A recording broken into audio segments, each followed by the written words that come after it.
Welcome back to another Two Brother Productions. This is my latest paint job. I'll tell you guys what I used.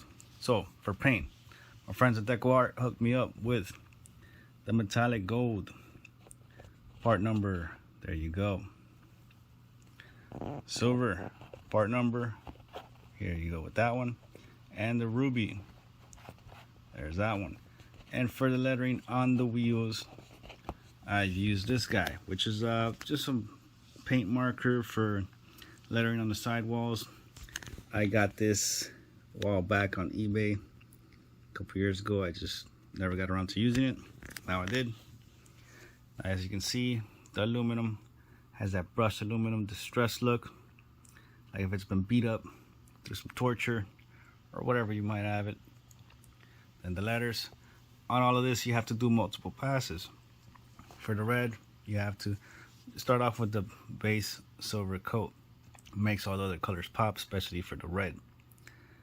Then 2 layers of red, 2 layers of the gold. You have to go multiple times, different angles. Make sure you get it all in there, as much detail as you need for it.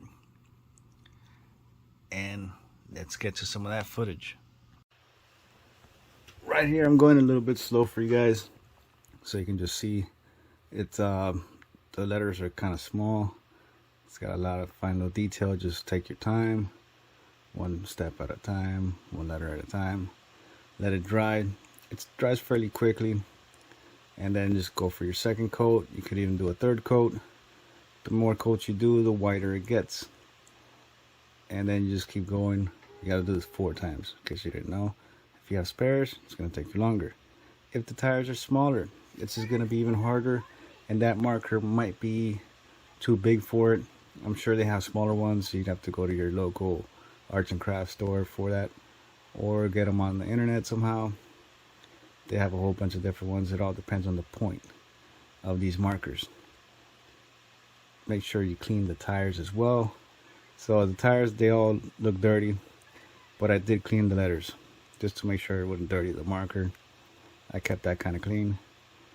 Then after that, after we did the white lettering, we got to go a bit further. So we got some paint from our friends at DECOART. The Extreme Sheen Metallic Paint. It's acrylic. I believe it's water-based. There's your code number, model number. I like the way this looks, especially the silver. And we're going to give these rims a distressed look. So it's basically make them look like if they were metal, and kind of like beat up metal. Well, that's the idea. So let's see how it turns out. And this part, I started off with just the outside, kind of like the bead lock, if you would call it, and you could stop there. It looked pretty good just with that part, but the idea was to go further. So at this point, I'm just covering the whole rim, getting it all up in there. I did make a mistake on one of them. I colored in the centerpiece too much. I threw off the look, so I just put it under the sink, washed it off, dried it out in front of a heater, and then I started all over again. So it didn't affect the finish in any way.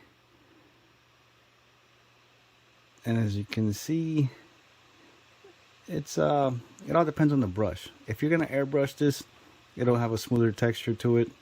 If you do it with a brush, you'll actually see the brush strokes, which I was going for the brush strokes on the aluminum part. Now as far as the bead lock here, that looks nice right there too. You could stop there too. And I was thinking of those little nuts that you see there, those little tiny screw looking things on the bead. I was thinking of putting those in silver, but I just left it at that. I went for the gold, that little strip. Do that twice.